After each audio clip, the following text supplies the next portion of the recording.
So I often get asked, how do I focus and maintain my focus during a presentation or a talk? Well, this is a pretty complex question. It's a little tricky because there's so many things you actually have to focus on. First is the entire flow of your speech. Where is the speech going and how do you remember it? Second is your audience. Focus on them and how do you keep them engaged? And if the audience is coming along on the journey and on the conversation with you, that's very important. Third is your own presence. What's your presence looking like? Focusing in on that. So let's talk about these three for today. So first of all, the flow of the speech or the conversation. There are two easy ways to do it, actually three. You want to make sure that you come prepared, and prepared means prepared and practiced. However, not memorized. I never ask you to memorize anything because there are a lot of pitfalls with memorization. So how do you know the flow of your speech?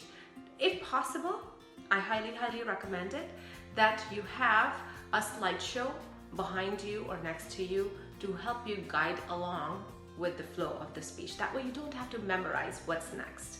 If you don't have that, perhaps have a cheat sheet of the main key points that you can quickly just glance from a distance and you know what's next. You don't have to hold it in your hand, maybe keep it on a podium or maybe on a chair or table next to you, if that's a possibility. It's not always a possibility. Or perhaps index cards. You will keep the index cards neatly stacked in one hand or again on a table or a podium next to you. Now, the second thing is keeping the focus on your audience, which is very important. How do you keep that focus? Because it is nerve-wracking to speak in front of multiple people, right? And you know, audience reaction is always different. You never know if they're always paying attention, if they're distracted on their phones, if they're talking to somebody else, if they are daydreaming, or if they have deer in the headlights syndrome going on with them, right? They're just kind of staring at you. And all of that is a possibility. Absolutely. All of that has happened to me. And I made mistakes by not engaging or by not managing the audience appropriately. So here is what I'm going to share with you based on the mistakes that I've made early on in my speaking career. While you want to keep an eye on the audience and you want to tailor and adjust your talking points and how you deliver based on how your audience is engaging, but at the same time, you want to keep in mind your speech, that you are doing the speech for the audience, but also for yourself. And you're going to go with the flow, no matter what certain segments or certain people in the audience are doing right now, or if they're distracted. If they're distracted, there are different techniques that you can use to re-engage them or bring them back. You can ask them a question to get them re-engaged or get them thinking about what you're talking about. So that's always a great strategy to engage your audience. And the final point is the focus on your own presence.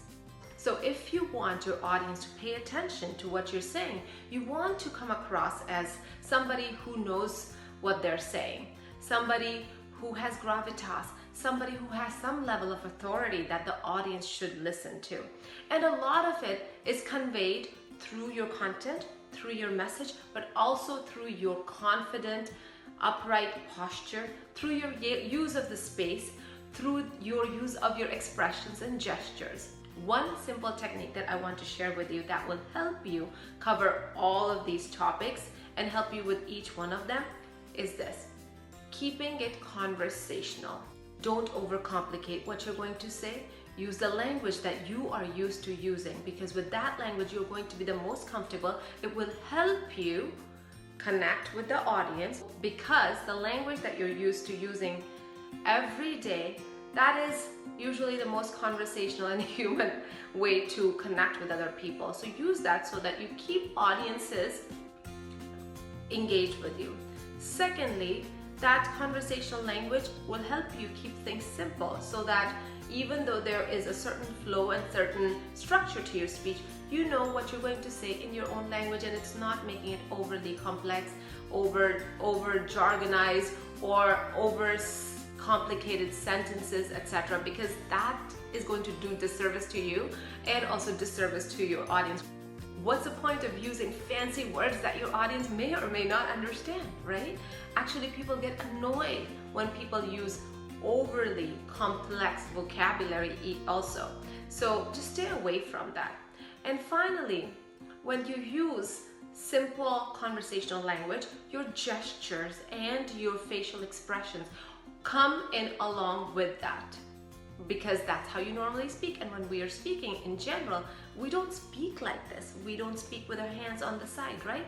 When you're using the natural style of speaking that you're used to, your gestures will come along and it will just make for a very engaging speech.